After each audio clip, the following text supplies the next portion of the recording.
morning, good afternoon, or good evening, depending on your time zone, and welcome to another World PAC Talk Show. My name is Lilian Benzi, and I am WPO Press and Communication Officer.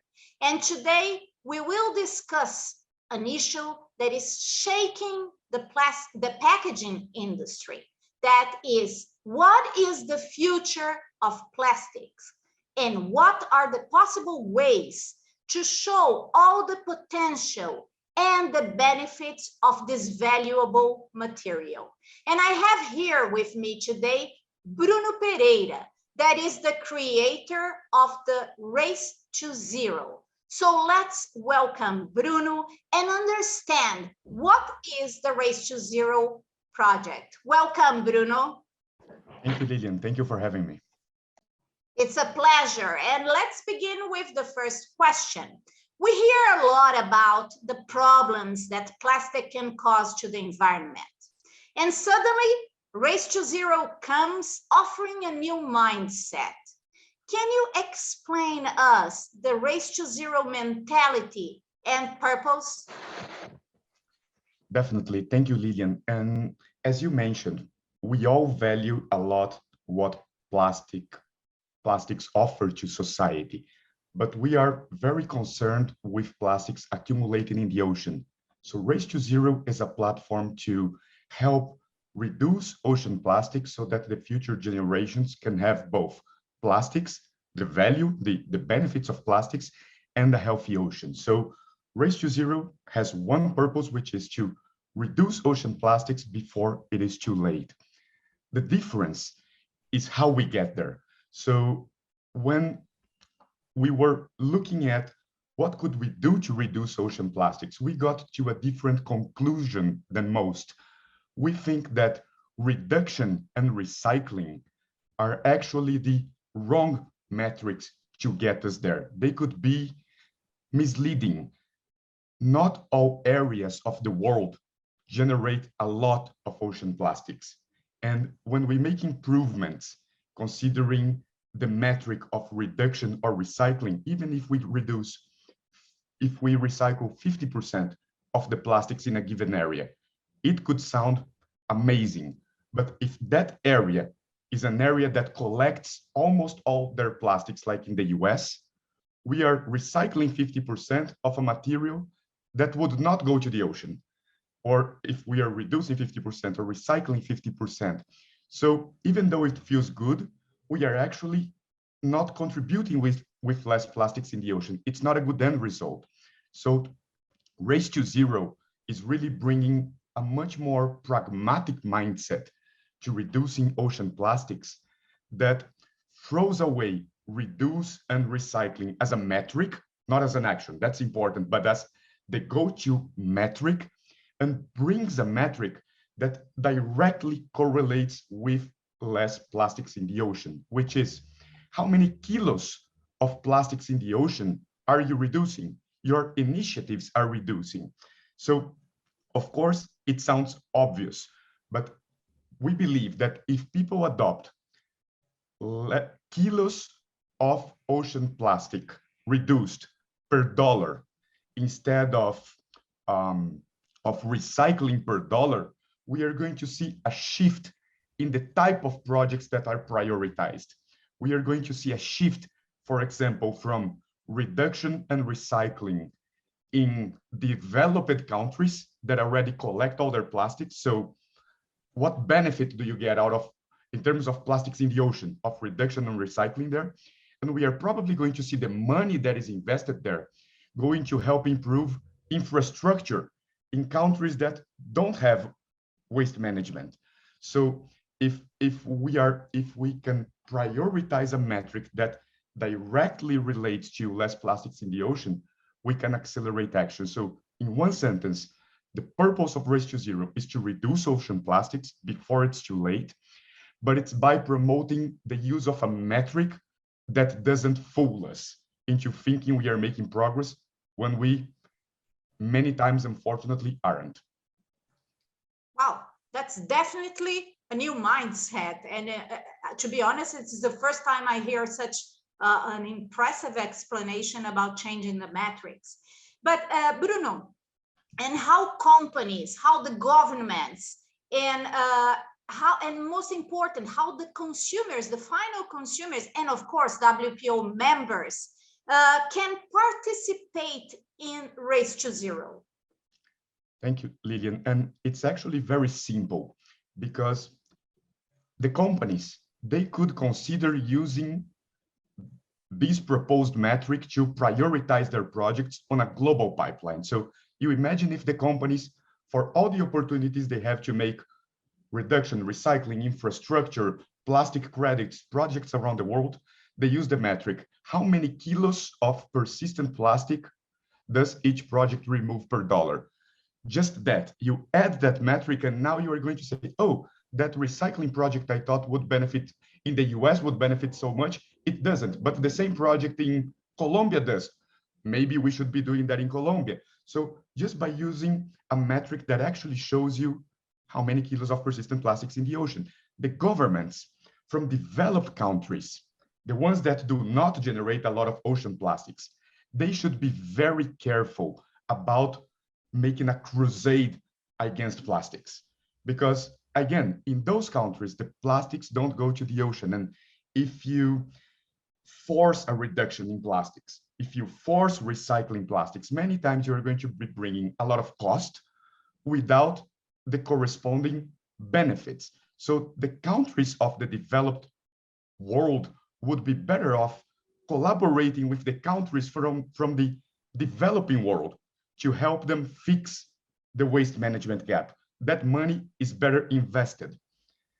Those governments in areas that are developing, like in Brazil, where we live, Southeast Asia, the countries that still don't have full collection of plastic, of waste in general, they could participate in Race to Zero by mapping the hotspots. Where do they have issues of plastic and waste going into the ocean? They could charter projects to address the gaps. They could say, if I had more trucks, if I had a barrier in this river, if I had this, if I had that, and they could put this out to the world and say, and invite collaboration to help them achieve the necessary funding. That's when plastic credits come along. So now the government from the developed world could invest very effectively $1 to help the country in the developing world really prevent plastics from reaching the ocean. And customers have a very key role, which is to challenge. So when a company or when a government tells you, hey, I'm doing this project because it's helping the world, because it's helping the plastics case, they could call their representative, they could call the company and say, could you explain me how many kilograms of plastics in the ocean this project is avoiding? Because if the governments and the companies get that challenge, they will say, oh, maybe it's zero. Maybe I have to change the focus. So at the end of the day, it's only about asking the simple question. When anybody is presented with a project or a claim, ask how many kilos of persistent ocean plastic this initiative is addressing. If we do that, everything else kind of falls into place. Great. Well, Bruno, with this explanation, I will have, as a journalist, to include a question that was not in our script. So, Race to Zero is a platform of education, or is you license the governments or the companies to use this new metric? How does it work in practical terms? Race to Zero, it's just a voice of this new perspective. It's not for profit, it's for challenging. The idea is that the decision makers can look at their metrics and say, did I really ask myself if what I thought was solving the issue is actually solving the issue? So can I ask this question, right? Can I ask this question? And as you said, Lillian, if journalists ask those questions, if opinion makers ask that question, many times the answer is going to be eye-opening. The first answer is typically, oh, I don't know. But you say, well, but it's a recycling project here in São Paulo. Where are you getting your material for recycling? Oh, I'm getting in a cooperative. And this cooperative got material that was already selected and would go to the landfill. Well, so this particular project is reducing 0 kilos of plastic that would go to the ocean. It might be good for other purposes, but from the purpose of less plastic in the ocean, you have your answer. So it's very simple. And again, it's just inviting people to think differently. Great, and that's why Race to Zero, as I can see in your webpage, it's a nonprofit organization. It's an org, right? That's great. So, and Bruno, we know that the solutions to the environment, they are a non-ending process. There isn't an end on it. So what are the near future accomplishments Race to Zero intends to achieve? So again, I mean, one simple ambition that decision makers add this metric of when they think about a project, they think about how many kilos that project is reducing per dollar. If they find a pocket of great projects that they say, here's an opportunity. If it's just about bring this metric as a challenging metric to what is set in stone, because today what is set in stone is reduce, reuse, recycle. In many cases, it's not going to be what gets us there in time. So we need these other metrics to challenge. It's simple, but it can change the future.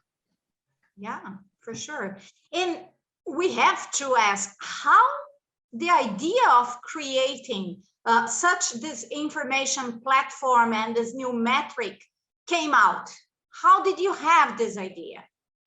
So Lilian, initially I started really asking myself how much ocean plastics, this new wave of recycling projects and reduction projects was really delivering, how much they were contributing. And, really not the organic recycling that grew with over the years, but the forced one to say, okay, I'm going to make my number go from 20 to 30. And how much did that really help? And I really got shocked to learn it was zero, because again, many times they were just sourcing from the materials that were already collected and would go to the landfill, not from the plastics that were never collected. And I said, boy, people are improving their recycling numbers, thinking they are solving plastics in the ocean when they aren't. And then it was scary because I realized these were not isolated cases. Actually, it was to be expected, because managers in companies or politicians, they want to meet their goals. If the goal is recycling, if you give a manager and you say, you have to increase recycling from 20 to 30%, they will look to do that with the money they have. They will prioritize the cheaper to recycle projects. So they will go to the places that somebody already collected the waste.